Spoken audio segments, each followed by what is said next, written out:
get the breaks, and sometimes the breaks get you.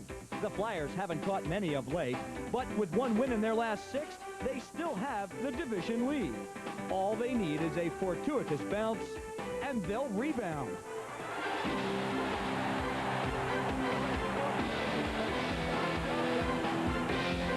Is hockey going to the Dogs? In Phoenix it is, Coyote style. The desert is becoming an oasis for some of the game's bright, young stars. And some old ones, too, who are learning a few new tricks.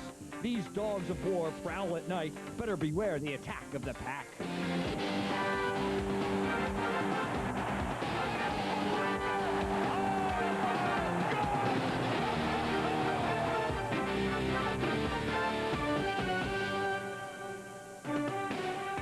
And welcome everybody inside the CoreStates Center, where tonight the Flyers finish off a stretch of 4 straight against Western Conference foes. Tonight they finish it off, hopefully, with a win over the Phoenix Coyotes. See about that. The puck goes in. Power play goal, and the Flyers lead it 1-0. A power play goal, did you say?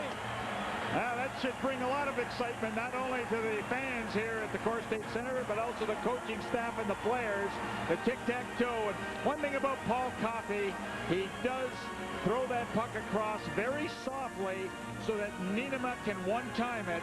Well, it wouldn't have been possible of going in except for the work of John Clare. Boy, he sets himself up in his screening position. Very difficult to move. In fact, the Coyotes could not move him. It will be Niinimaa's goal, his second.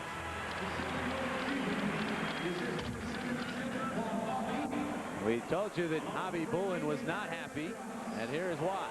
Now let's look right here as the screen is set up very effectively. That's a wonderful view of it. Hobby Bullen trying to get very close. Play is being reviewed. They're trying to check whether or not John LeClair was in the crease. They're checking to see if LeClair was in the crease. Let's see if we can pick that up. John is just outside the crease right now. He lifts the skate up. Yeah, that is close, but I think the skate actually was lifted up off the ice, but it has happened earlier this year in an NHL game where a player's skate was actually over the crease, not on the ice, but over the crease, up in the air, and it was waved off. So that's a very close call right there. I would not want to call, because it's tough to see when the puck actually enters the crease. I don't think it's going to count. And I think they're waving it off. No goal. There was a player in the crease. Wow. That was awfully close. So, it is not 1-0 Flyers. And the rule states if a player engages in that crease prior to the puck going in the net. He's in, but he's in right now. And from that angle, he's lifting it right there. Yeah, definitely is the right call.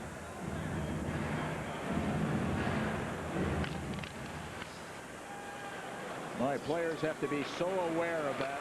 They lifted it up, but it was too late. And so it is still a scoreless game. Still a minute of power play time for the Flyers. Here's Leclair. Right. That is a lot of games to play. What was your longest streak of consecutive games? About 30. Paul Coffey firing, and Hobby Bullen made the save. Touchdown, Coffey. Manson goes directly to the penalty box. Flyers will go directly to the power play when we return as Coffey draws the penalty on Phoenix. Here at the CoreStates Center, we are scoreless through 1 period of play. Flyers going to bear down in the second when we return. Jim and Gary have first period highlights and analysis. Lindros does not look there. He's anticipating that somebody is going to be behind him. Unfortunately, it's a Phoenix player, and away they go. So sometimes the communication on the ice is so very important.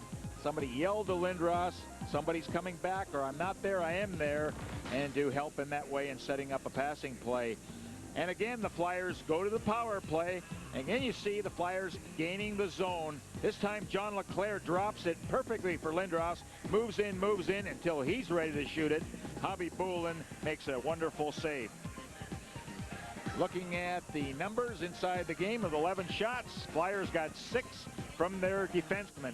Tkachuk had 2 to lead the game in a bit of an offensive slump, looking for offense, and they found it. Shjon Podein leading the way, had a pair of second period goals. This the first one. The Flyers on their way to a 4-1 victory, 55 shots. Yes, indeed, they did find their offense. Well, they certainly did, Jim, and I'm sure that Coach Terry Murray, along with the players, realized that against the